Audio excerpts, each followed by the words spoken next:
One second welcome back to my channel. अभी मेरा जो ये क्लास जो है ये क्लास 11 के बच्चों के लिए है। क्लास 11 के बच्चों को इसके पहले हम जर्नल, लेजर, ठीक है, उसके बाद आपको कैश बुक, जीएसटी ये पढ़ाए हुए थे। आज हम लोग उसी क्रम में कैश बुक के बाद का जो चैप्टर हम स्टार्ट करेंगे उस चैप्टर का नाम सब्सिडरी बुक, ठीक है। और जीएसटी बीच में हम पढ़ाए थे क्योंकि इसमें जीएसटी आएगा, इसलिए अकाउंटिंग फॉर जीएसटी पढ़ा दिए थे। आज हम लोग सब्सिडरी बुक पढ़ेंगे, ठीक है। तो चलिए सबसे पहले स्टार्ट करते हैं subsidiary book.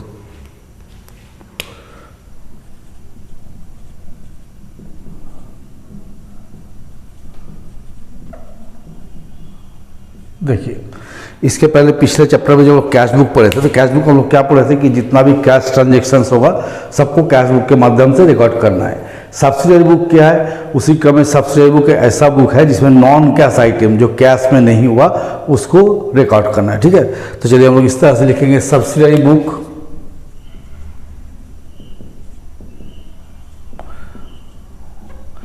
Is prepared to record the non-cash transactions, ठीक है। और subsidiary book is prepared to record all credit transactions of the business. Subsidiary book क्या करते हैं? बिजनेस का सिर्फ क्रेडिट ट्रांजेक्शन को रिकॉर्ड करते हैं, ठीक है। No cash transactions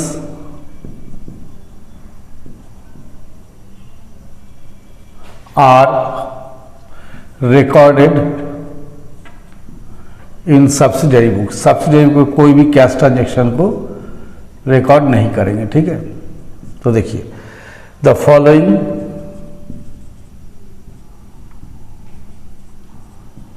are the types of subsidiary book। Subsidiary book का टाइप क्या क्या है? देखिए, एक परचेज बुक, बहुत जगह इसको डे बुक के नाम से भी जानते हैं ना, परचेजेज बुक। दूसरा हो गया सेल्स बुक। तीसरा हो गया परचेज रिटर्न बुक।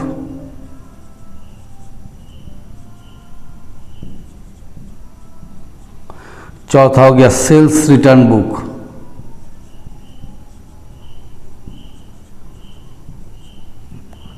पांचवा हो गया बिल्स रिसीवेबल बुक। छठा हो गया बिल्स पेएबल बुक। और सेवेंथ था जर्नल पेपर। ये हो गया आपको 7 तरह का सब्सिडरी बुक, ठीक है। तो हम लोग को जो बच्चों लोग को पढ़ना है वो लोग को ये दोनों नहीं पढ़ना है। ये दोनों क्या है? नहीं पढ़ना है, नॉट रिक्वायर्ड। इसको हम लोग को जरूरत नहीं है। हम लोग क्या क्या पढ़ेंगे? Purchase book, sales book, purchase return book, sale return book और जर्नल पेपर, इतना पढ़ेंगे, ठीक है। आप ध्यान रखिए हम जो बोलेंगे, ठीक है। सब्सिडरी बुक में जैसे मानिए परचेज बुक बना रहे, सपोज कि परचेज बुक बना रहे, तो आपको उसी आइटम को लिखना है परचेज बुक में जिसका बिजनेस करते हैं, ठीक है। जैसे मानिए मेरा क्लॉथ का बिजनेस है, तो जितना बार हम कपड़ा खरीद के लाएंगे वो भी उधार में, उसको हम लोग क्या करेंगे? परचेज बुक में रिकॉर्ड करेंगे।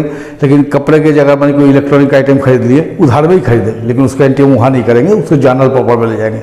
तो परचेज बुक में क्या करना है? परचेज बुक में only those items are recorded in purchase books which are purchased for resale, जिसको हम लोग रीसेल करने के लिए खरीदे हैं, ठीक है। इन क्रेडिट में खरीदा गया, ठीक है। जैसे मानिए मेरा इलेक्ट्रॉनिक गुड्स है, बल्ब है, फैन है, ये सब हम बेचते, इलेक्ट्रॉनिक गुड्स बेचते, तो उसको जितना बार हम क्रेडिट में खरीद के लाएंगे उसका एंट्री हम जरूर करेंगे। लेकिन उसको अगर कैश में खरीद के लाएंगे तो उसका एंट्री नहीं करेंगे। और दूसरी बात हो गया कि उसके अलावा अगर दूसरा कोई आइटम खरीद के लाते हैं तो उसका हम लोग एंट्री नहीं करेंगे। तो चलिए, यही सब्सिडरी बुक का मोटा मोटी आपको थ्योरी है। और आगे अब क्वेश्चन लिखते हैं डॉक्टर डी के गोयल के बुक से, उसको बनाते हैं। आप लोग देखिए, मेरे साथ बने रहिए तब तक के लिए। देखिए, जैसे कि आप लोग देख पा रहे, क्वेश्चन हम बोर्ड में लिखे हैं डी के गोयल का, तो इसको हम लोग बनाते हैं।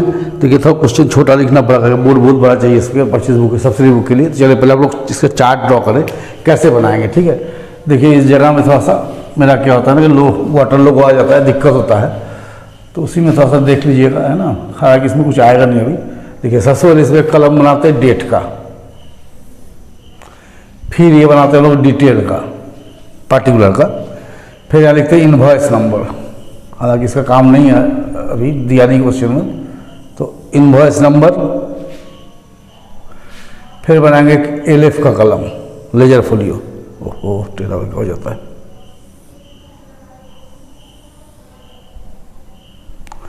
इसका तो हम क्या बनाएंगे, डिटेल। यहाँ बनाएंगे कॉस्ट,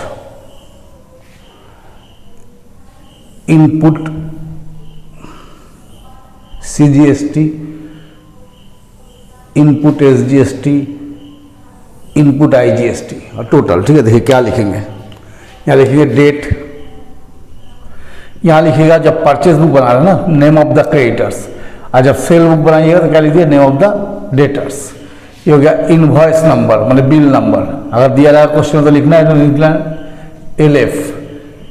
ये हो गया डिटेल्स, ये हो गया कॉस्ट, ये हो गया इनपुट CGST, ये हो गया इनपुट SGST, ये हो गया इनपुट IGST, ये हो गया टोटल।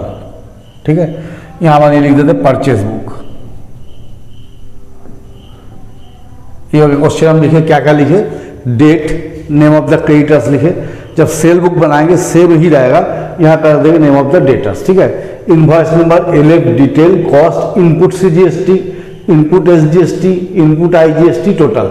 ये इनपुट की जगह सेल में क्या हो जाएगा, खाली आउटपुट हो जाएगा। ठीक है, तो चलिए स्टार्ट करते हैं। क्या लिखा है, from the following particulars prepare a purchase book of modern furniture house Lucknow UP। ये स्टेट ध्यान रखिएगा, जैसे स्टेट चेंज होगा, तो जैसे कि पिछले चैप्टर में GST में पढ़े तो हम लोग को IGST में आना होगा। स्टेट के अंदर में रहेंगे तो हम लोग दोनों में रहेंगे। ठीक है, देखिए क्या लिखा है, बॉट फर्नीचर फ्रॉम मोहनलाल और कंपनी कानपुर। कितना तारीख को, 2017, एकदम आसान चैप्टर है, जून 5। तो यहाँ लिख देंगे मोहनलाल एंड कंपनी। कहाँ का है, कानपुर। कानपुर कहाँ आता है, UP में ही आता है, तो बिजनेस का IP में ही हो रहा है। तो देखिए क्या खरीदे हैं, 20 Godrej chair at the rate of 2000 each. तो 20 × 2 कितना हो गया, 40,000, ये आ गया। फिर क्या खरीदे, 5 Godrej table, 5 Godrej table at the rate of कितना है, 6,000 ईच। तो कितना हो गया, 30,000। कैसे किए, 20 गोदरेज टेबल चेयर खरीदे, एक ठो का दाम कितना है, 2,000। 20 × 2,000 कितना हो गया, 40,000। फिर 5 टेबल खरीदे, 6,000 का, 5 × 6,000 कितना, 30,000। इसका टोटल कितना आ गया, 70,000। आप क्या करना है, ट्रेड डिस्काउंट कितना है, 20%, तो लेस ट्रेड डिस्काउंट। ठीक है, क्या कर देंगे इसमें से हम लोग, ट्रेड डिस्काउंट लेस कर देंगे कितना, 20%। तो 70,000 का 20% कितना होगा, 14,000। ये माइनस कर दीजिए, तो यहाँ कितना स्टैंड कर गया, 56,000। आप देख लीजिए आपको CGST कितना है, 6%। तो प्लस इनपुट CGST इस 56,000 का 6%, और इनपुट SGST इस 56,000 का 6%। तो चलिए जोड़ते हैं, निकाल के कैलकुलेटर ले आते हैं। कहाँ गया कैलकुलेटर, यहाँ है। तो 56,000 का 6%, 3360, 3360। तो ये हो गया। अब देखिए माल का ओरिजिनल दाम कितना हो गया, 56,000। CGST कितना लगा, 3360। SGST कितना लगा, 3360। तो जोड़ के कितना हो गया, 56,000 प्लस 3360 प्लस 3360। तो ये हो गया 62,720, सॉरी 62,720। ठीक है, ये जोड़ के। अब नेक्स्ट देखिए 10 तारीख को क्या लिखा है, purchase from Bharat Bhushan sons Varanasi. 10 तारीख को भारत भूषण एंड सन्स वाराणसी। इसको हम क्या करते हैं ना, नाम सबको ऐसे काला से घेर देते हैं। ये हो गया नाम। ठीक है, क्या खरीदे हैं, 5 अलमीरा 12,000 ईच। तो 5 अलमीरा at the rate of 12,000 each. देखिए 60,000।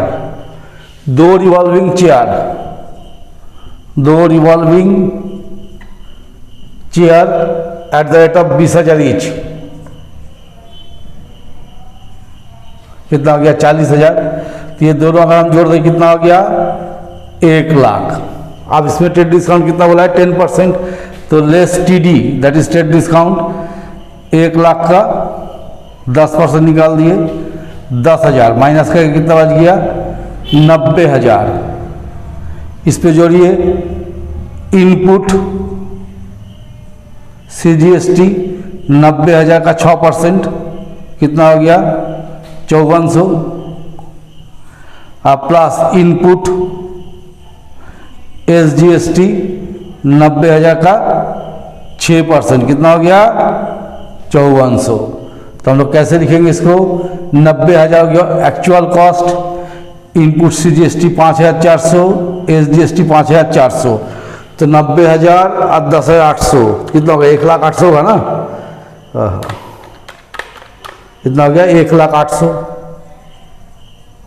अब देखिए थर्ड में क्या बोला है purchase from Surya traders Lucknow. आप किससे खरीदे सूर्या ट्रेडर्स लखनऊ, तो सूर्या ट्रेडर्स लखनऊ इसको भी हम लोग क्या करते हैं ब्लॉक से मार्क कर देते हैं कि मेरा क्रेडिटर्स का नाम है, कोई बिल नंबर दिया नहीं है। अब देखिए क्या खरीदा इसमें से 80 desk 2500 each, 80 desk at the rate of 2500 each. 80 into 2500 करेंगे तो कितना आएगा 80 इंटू 2500 तो 2 लाख। आप देखिए क्या बोला है 10 sofa set 20,000 each, 10 sofa set 20,000 each, तो 10,000 इंटू 20 कितना होगा 10 इंटू 20 2 लाख हो गया। तो ये आपका हो गया 4 लाख, कितना गया 4 लाख। अब इसमें ट्रेड डिस्काउंट कितना बोला 15%, तो लेस ट्रेड डिस्काउंट 4 लाख का 15%, तो आपको हो गया 60,000, तो हो गया 3,40,000। अब हम लोग क्या करेंगे इसमें GST जोड़ेंगे प्लस इनपुट CGST और इनपुट SGST कितना बोला है 6% ऑफ 3,40,000। इसका भी सेम है, तो 3,40,000 का 6% जोड़ लिए कितना हो गया 20,400 करके 20,400 और 20,400 बोर्ड में तो नीचे तक आ चुका है। तो देखिए हो गया 3,40,000 एक्चुअल कॉस्ट, 20,400 GST, इसका भी वही हो गया। तो हो गया 3,20,400 3,80,800। तो चलिए अब हम लोग इसको टोटल नेक्स्ट क्या बोला नेक्स्ट भी है ना। देखिए परचेज फॉर कैश कैसे खरीदे हैं कैश में, तो इसका एंट्री होगा नहीं। पहले हम बोले कि सबसे में कैश का एंट्री नहीं होता है। Bought furniture for office use, किस यूज के लिए खरीदे हैं ऑफिस यूज के लिए। हम क्या बोले कि बेचने के उद्देश्य से खरीदा गया चीज को इसमें रिकॉर्ड करना है, बाकी का नहीं। तो ये जो फर्नीचर हम लोग यहाँ भी फर्नीचर खरीदे, फर्नीचर हम यहाँ भी खरीदे उधार ही खरीदे, लेकिन इसका यूज क्या होगा ऑफिस का, नॉट फॉर सेल। तो परचेज बुक में सिर्फ उसी का एंट्री करना है जिस वस्तु को हम लोग बिक्री के उद्देश्य से खरीदेंगे। ठीक है, तो चलिए एक क्वेश्चन आज आप लोगों को बना के दिखाएं। अब हम इसको टोटल करते हैं, टोटल में देखते हैं क्या आता है। ठीक है, तो चलिए 56,000 90,000 और 3,40,000 ये हो गया 4,86,000 4,86,000। इसको GST को जोड़िए 3360 5400 20,400 29,160 ये हो गया 29,160 ये हो गया। अब उसको टोटल कीजिए 62,720 है ना, 62,720 प्लस 1,08,000 प्लस 3,80,800 तो 5,44,320। तो आप लोग यहाँ क्या लिखेगा ये बंद करने के बाद परचेज अकाउंट। ठीक है, तो इस तरह से इस बेस के आधार पे आप लोग सारा क्वेश्चन बना सकते हैं कि इसमें कुछ है नहीं। नेक्स्ट क्लास में जब हम आएंगे तो सेल्स बुक दिखाएंगे, एक क्वेश्चन परचेज बुक का, एक क्वेश्चन सेल्स बुक का दिखा देंगे तो ये जल्दी खत्म हो जाए। उसके बाद जो बड़ा चैप्टर्स है जहाँ से थोड़ा सा टफ शुरू होगा दैट इज रेक्टिफिकेशन रिकॉन्सिलेशन, ये सब हम लोग चालू करेंगे बड़ा बड़ा चैप्टर को। इसको सीखिए और मेरे साथ बने रहिए। हम ट्यूशन जैसा ही इसमें भी पढ़ाते हैं, जैसे अपना घर के बच्चों को पढ़ाते हैं आप लोग वैसे ही पढ़ाते हैं। चलिए मेरे साथ बने रहिए, चैनल को ज़्यादा से ज़्यादा शेयर सब्सक्राइब कीजिए।